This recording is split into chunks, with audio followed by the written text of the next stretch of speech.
Mayong udto kanatong tenen. My dear friends, such a very existential, very relevant question that has been posed in our gospel today is something that we could always relate with ourselves. The question of how to inherit eternal life. Unsaon nato pagkaluwas? Unsaon nato pag-adto sa gingharian sa Dios? Unsaon nato aron kita malangit? Sometimes we doesn't want or feel good to confront this kind of question because it renders to us the idea that mura naman tag nanunglo sa atong kaugalingon. Mura naman ta og hapit na end of the world, no? Mayon ta tong end of the month kay lain-lain tagbayranan. Pero maingon sila mas may end of the world kay patas tang tanan. And yet this is a kind of consideration that we should always reflect upon and would always bring upon our hearts. Unsaan man nato pagkaluwas?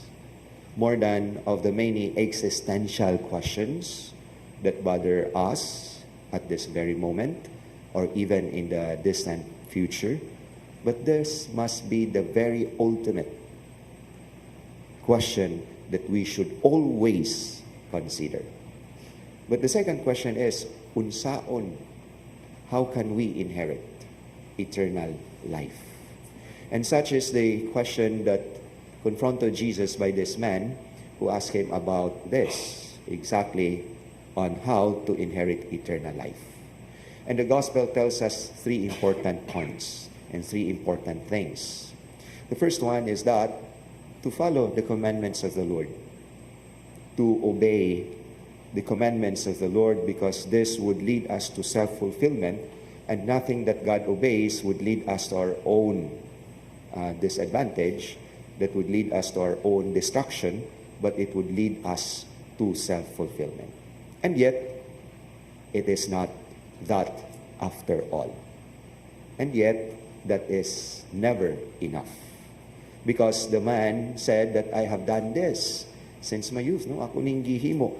Kay faithful Jew siya, o isip usa ka matinud-anon nga Hudiyo, dili ka to mga Hudiyo nga gisultis to mga lula na nasa ning mga Hudiyong dagko ay, no? Mga badlungon kayo, no? Ako pirmi gyud ko maingnanan na nasa ning Hudiyong dagko ay. Na usa na sang kagubot dadon ini karon, no? But as a faithful Jew, he is very faithful in obeying the Mosaic law, the commandments, but never enough. Because Jesus said, you lack only one thing. Napagikuwang nimo. No? Sometimes makaingon ta nga payos naman unta ko, so to speak, pero kitang tanan daghan pa og kuwang. O kitang tanan kuwang niining maong gihisgutan karon sa atong ebanghelyo. And what is this? Jesus is alluding to this person, go sell all your possessions and follow me. And yet, there are levels of understanding to this. Not necessarily selling all our material possessions. No? Sige, baligya na lang tanin natong tanang kabtangan, ato ang balay, tanan, apil na lang sa ni atong asawa, oy. Ug baligya, o mga anak. But what the Lord wants us to understand is the kind of possession that is in us, the possession of the very self.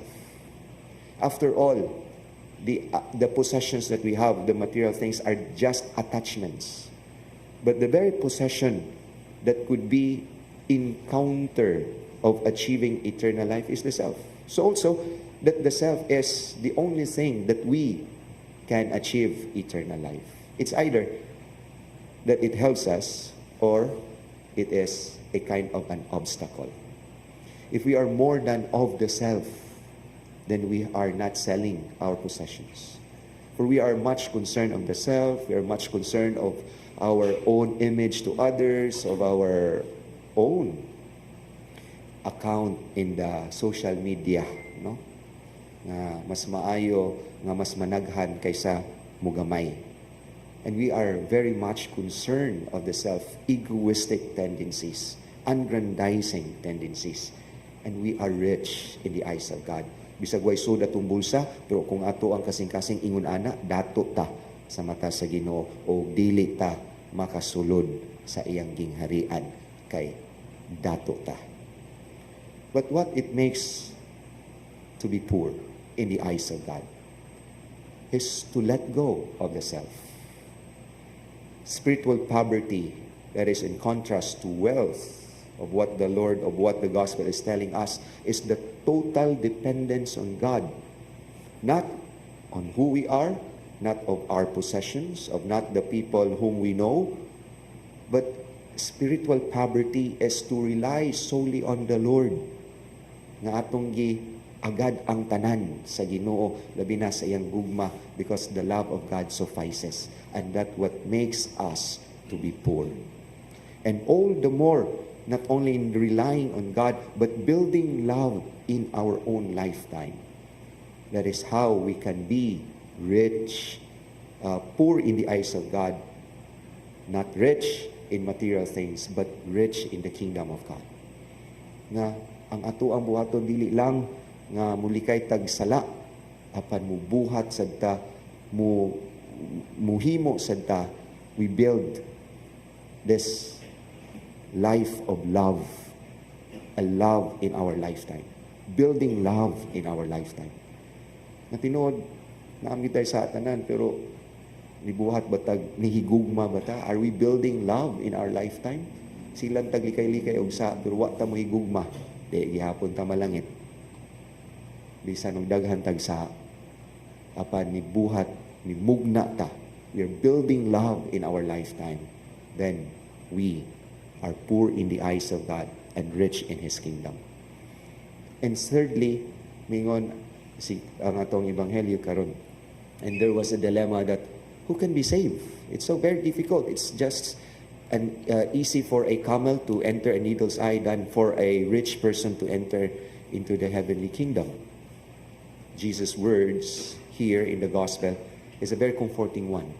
For man, it is impossible, but for God, it is possible. For God is love. What inherits us eternal life is on how we build love.